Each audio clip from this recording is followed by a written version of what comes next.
And welcome back to GMSA Plus, again streaming on KSAT Plus, all of our KSAT platforms. And again, this was the kind of show that we come from the desk to in here, bringing the conversation to you as you're getting your day started. And unfortunately, it's one of those jam-packed days where we got breaking news that's just coming in right now. You know what? It's been kind of quiet for the most part throughout the morning. Where we do have a couple of things we want to let you know about. We do have a pretty major crash on the northeast side of town, but we're going to start things off, Jaff. We do have a fire that's reported right now on the east side. Yeah, at this time we do have our very own Patty Santos. She is out at the working her way to get to that scene as we speak. I think it's on Schley Avenue. Right. Yes. So we're hearing some unfortunate details so far. We're going to wait for her to get there, and when she gets there, we'll be able to hopefully check in with her and give you that live update as you guys are getting your day started. If you're out and about driving in that area, hopefully we'll give you kind of the confirmed details behind what's going on with that fire. Yeah, so 500 block of Schley. This is all according to the San Antonio Fire Department, their active fire page.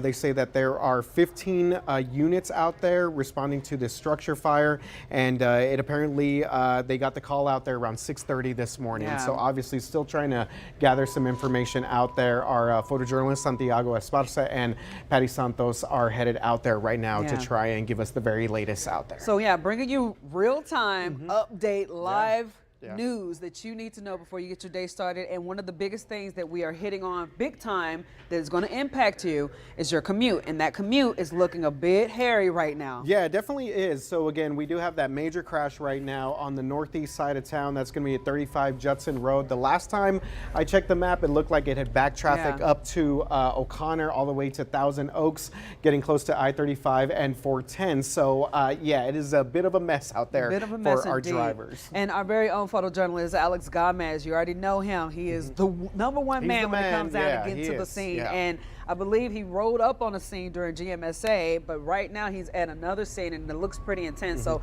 let's go out to him right now. Alex, where are you at? What are we looking at? And again, as we mentioned in the show, it seems like a pretty intense situation that you're in. Yeah, this is going to cause a lot of a slowdown for our northeast side commuters headed outbound. This is going to be 35 northbound right at Judson Road. And as you can see right here at the screen, there's at least 4 vehicles involved in this crash right here. So it's going to take some time to clear out everybody. So for now, the left lanes of I-35 northbound are going to be blocked right here. The exit to Judson, well, that's still open. You can still do that. Your best alternate route right now would be to take that frontage road. It's still kind of early on in the scene. This happened not that long ago. You can see right here the frontage road is still going to be open. If this gets worse, your other alternate route would be to take Randolph Boulevard all the way up to Judson Road. That'll get you back on 35 because, again, 35 northbound is going to be backed up from Judson Road all the way back to about 410 35 interchange right now, Jaffney. I know you've been sitting on this for a while now. Do you know if there are any injuries or ambulances or anybody who have had to get there to get the drivers to safety? It looks like they were able to get out on their own. Right now, no ambulances on scene. They were here. Usually when they come and go like that, there was no serious injuries. But for the most part, I do see the drivers talking to first responders and everyone's just kind of getting their stories together of what happened here. But again, thankfully, it doesn't look like anybody was seriously hurt in this, Jaffney. Would you say this is kind of a chain reaction from what I'm seeing with the cars in line back to back to back like that? Yeah, I would say so. And this area is pretty heavy on construction. So when you have delays like that, if one person stops, that's all it takes. So another person not paying attention, it's going to cause a chain reaction. And that's pretty much what it looks like. It looks like we have just a bunch of people kind of hitting the back of each other. So again, no major damage, even to the vehicles that I'm seeing, mostly just fender benders and broken bumpers. But everything looks to be all right now. And first responders are still going to make the rounds and make sure everybody's okay. Hey, Alex, real quick. So you came from Wurzbach Parkway, if I remember correctly. Is that a potential option for drivers to get around this? I know you mentioned Randolph Boulevard a little while ago. What about Wurzbach Parkway? Yeah, so if you're coming from the other side of I-35, that's where the other crash was at. It was on Wurzbach Parkway right at O'Connor Road. So you're going to have multiple lanes closed in that area as well. When I left, they weren't in the clearing stages, so I would still recommend using Randolph Boulevard just because I know that's clear as of right now. But the second crash, the one that I was at previously, is at Wurzbach Parkway. So you might run into some slowdowns even in that area, RJ.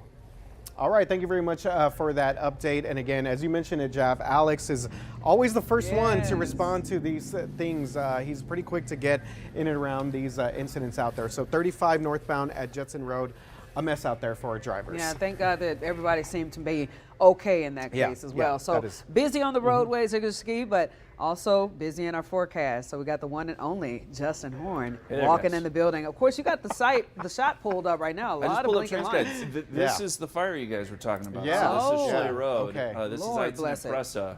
So you can see all the lights. So we're gathering more information here, but I did want to show you they've got it pulled up on TransGuide. So we're going to monitor that as we get more information. A lot of activity out there for sure. We have a reporter on the way. But let's switch over to weather. You guys mentioned it's busy. We got a lot to talk about. So we've got some showers this morning. This is all pretty light stuff. Sprinkles. I mean, this has not affected the morning commute whatsoever. But as you get further south, we do have some heftier showers, we'll call it. No lightning strikes or anything like that. These are all moving out to the north and east. So Floresville, Stockdale, Gonzales, Cuero, Kennedy, these are all areas that could see a little bit of rain this morning. I just don't think we're going to see it here in San Antonio. We're hoping for something. We didn't get much at all. Certainly didn't fill up the rain gauge, and we're just not going to get a lot out of it. 20% chance this morning. Noontime, we're at 52. I do think we'll get some sun this afternoon, so if you're hoping for some warmer weather, we'll get it for a few days before it gets really cold by the end of the weekend. 58 is where we end up today. Okay, cold front. Here is the other big story. As of Saturday morning, that cold front will be on our doorstep, but this is drawing down some really cold air out of Canada, some Arctic air, in fact. And by the time we get into late Saturday, more specifically Sunday, that cold air will start to spill in. Slowly but surely, our coldest days are actually going to be Monday and Tuesday. And that's where we could see some hard freezes. It'll be windy, but there's also a chance for wintry precipitation, which, listen, it's still very early to talk specifics about this, but I know a lot of people are going to be discussing it on social media. We went through this a week ago. Here's the difference, though, between this storm system and what we saw, say, a week ago. Is in that case, the air was cold, but not bitter cold. So it was always a question, and we knew we were going to get precip, whether or not it would be cold enough to get wintry weather. In this case, it's the opposite. We know the air is cold enough. It's going to be bitterly cold. But I think the question here is, will we get precip?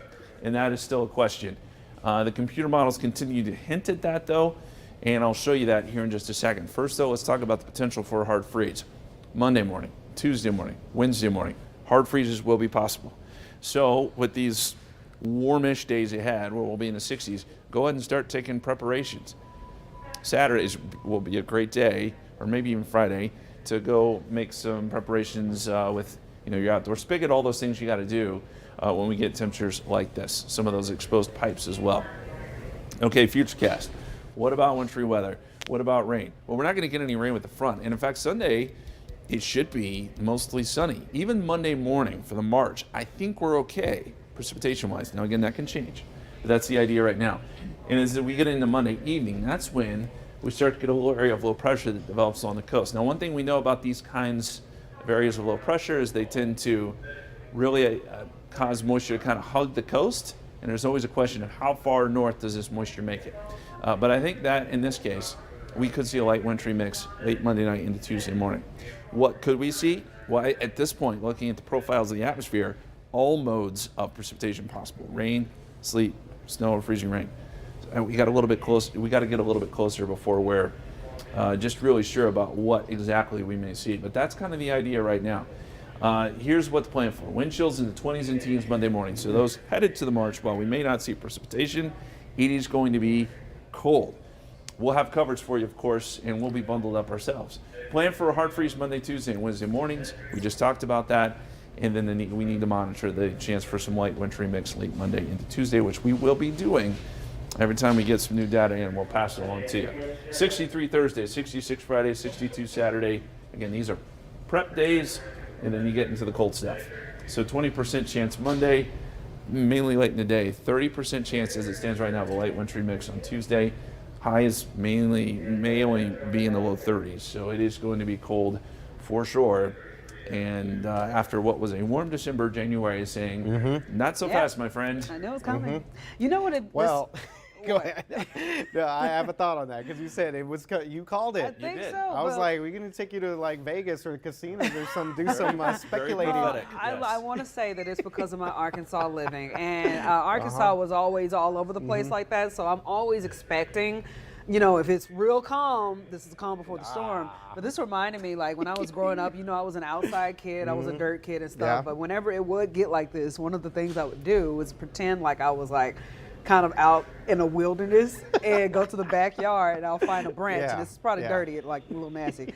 But when it would rain, the icicles would come down. Yeah. And I would grab them and eat them like I was eating carrots. So that's what I mean. Use your Here we imagination. go, This yes. is good times, man. It can be. It can be. What's But that show, Man versus Wild or something? I know, right? Jaff She should be- versus she should Wild. have a reality show. But let me be very clear about the fact that this does not look like 2021. It won't look like that, We're yeah. not going to worry about the power grid. I mean, obviously we'll be tracking with ERCOT, but I think we'll be fine.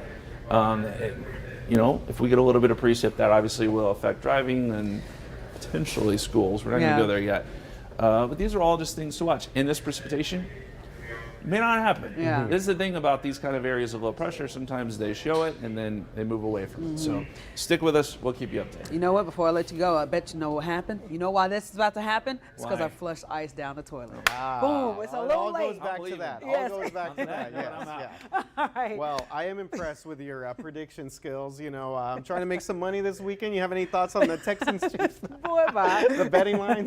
Not Just at all. playing, just playing. Well, guys, as you can see, we've been busy. Breaking news, travel. We got your commutes, your forecast, but obviously that fire we're also Yes. kind of staying in tune with too. So we got that and so much more coming up. Yeah, real quick, again, the multiple units out there. This is kind of the south to east side part of town. We saw that camera earlier there, that I-10 at Presa, but this is the 500 block of Schley Avenue. So keep that in mind. Patty Santos is out there gathering information for us.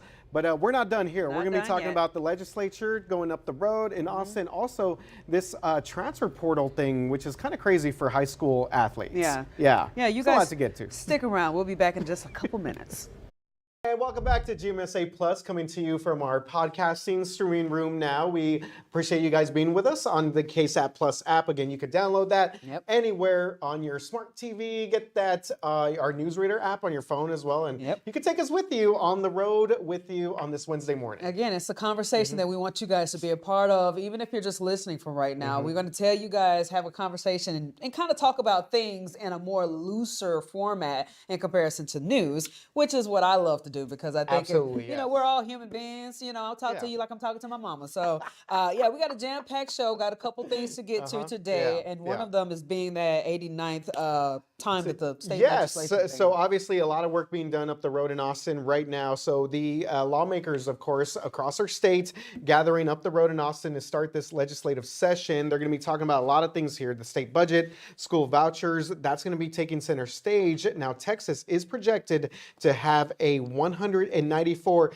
billion, yes, billion with a B, dollars available in the general revenue to fund all the business that's going to be happening across the state. So here's the catch, though. Check this out. Before any of the discussions could begin, we got a new House Speaker. It needs to be voted in. Representative Dustin Burrows from Lubbock was elected after an 85 to 55 vote over Representative David Cook. 9 members did not vote in the final round of voting. Later this week, though, Burrows will face his first real test when the House takes up its rules to govern the next legislative session. Yeah, and of course, Dustin Burrows, he also led one of the state's investigations into the Uvalde school shooting. So obviously someone that has kind of come up the ranks a little bit, become a little bit more well-known, especially with that investigative committee there and their findings there in Uvalde. But very interesting stuff going on up the road. In our Something else that's interesting, though, I don't really know much about this transfer portal. I know we've been talking about it, and you probably are more familiar with it. So that's another big topic right now.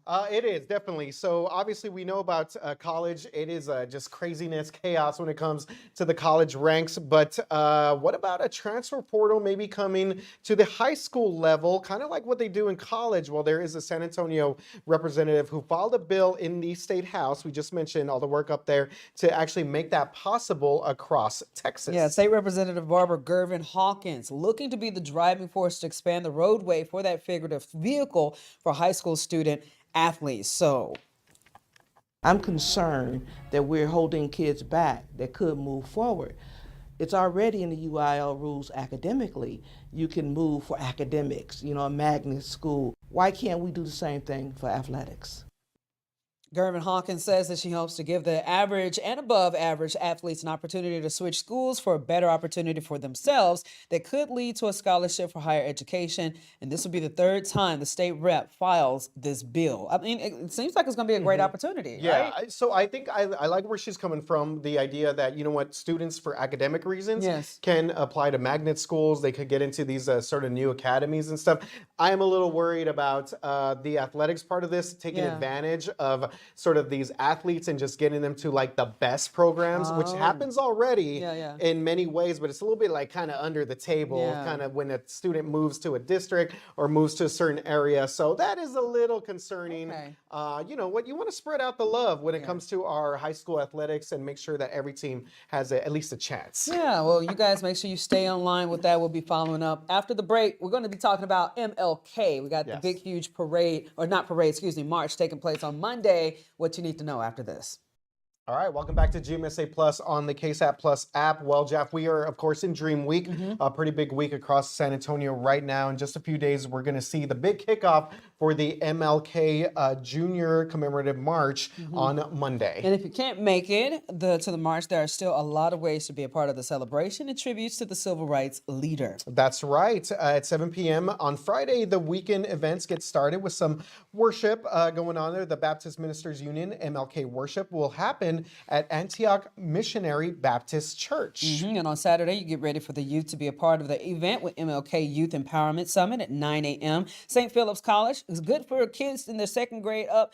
The theme is innovation. Kids will experience a flight simulator and other hands-on aviation lessons. All right, how about Sunday? That gets us ready with a 2 p.m. wreath laying ceremony. That's going to be at MLK Plaza on New Braunfels and East Houston. Now, the guest speaker is a retired captain who was the first black female pilot in the U.S. Air Force. And then at 4:30, there's the MLK Citywide Interfaith Worship Service at St. Mark's Episcopal Church on Pecan Drive. You can find everything we just listed on our website at KSAT.com. So, all the information can be found there. And of course, I got some cut-ins to get into. There we go. Yes, we do have cut-ins to get into. We're going to talk about a fire right now on the east side of town at Schley Avenue out there off of Presa Street. So we're hearing that multiple units are responding to this fire, and Patty Santos is out there. So we're going to have some more information. Figure out that information. But again, stick around with us. We will start back up on GMSA Plus right at 8 o'clock.